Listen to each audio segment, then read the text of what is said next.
You are listening to the Horse Radio Network, part of the Equine Network family. What's the most exciting part of the day, every day for horses? Find out in this episode of Barn Stories. Welcome to the Barn Stories podcast. I'm Lori Prinz, editor of Equus Magazine. And I'm managing editor Christine Barakat. This podcast features our favorite essays and articles published in Equus over the past 40 years. Although Equus is known for articles on horse care and veterinary research, our editorial mission has always been guided by the bond that exists between horses and people. And each issue has featured a real-life story that celebrates how horses enrich our lives and touch our hearts. We've searched our archives, chosen the stories that resonated with our readers, and given them new life in this audio format. Longtime subscribers may recognize some of their favorite pieces. And if you're new to the Equus community, these stories will confirm that no matter what sort of saddle you sit in, a deep emotional connection to horses is something we all share.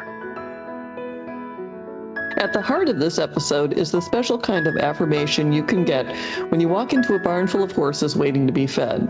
Someone once said that the warmest welcome you'll ever get is from a horse waiting for his breakfast. That's so true. I love the orchestra analogy the author leads off with. It's a little weird, but also very accurate.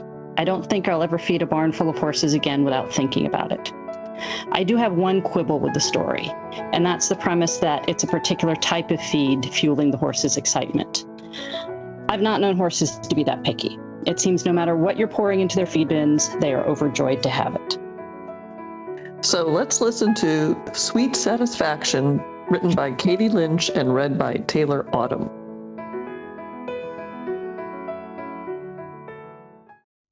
It's the same in any barn at feeding time. An electric current seems to run down the aisle, stirring the horses as it goes. The impatient snorting and stomping reminds me of a big band warming up. First, the percussion, the hooves thumping across rubber mats. Then, the brass and winds, teeth knocking against the metal partitions. And eventually, there's a crescendo of whinnies and bellows, echoing to the rafters. All of the commotion is in anticipation of one of the most coveted of rations, sweet feed. As I move from stall to stall, buckets in hand, I contemplate the appeal of sweet feed to horses. The combination of whole grains, flaxseed, and other ingredients looks a bit like granola. And of course, if the mix contains molasses, it smells heavenly, bringing to mind gingerbread. When I've delivered the last scoop, the curiosity becomes too strong to deny. I must taste sweet feed. I gather a few grains and bits of corn in my fingers and place them in the pocket of one cheek.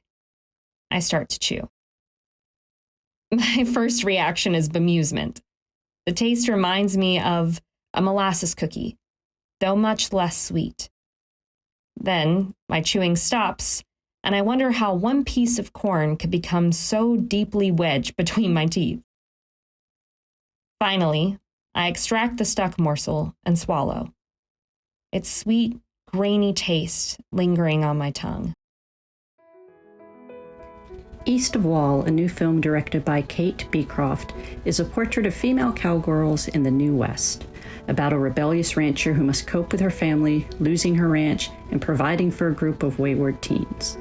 Only in theaters, August 15th.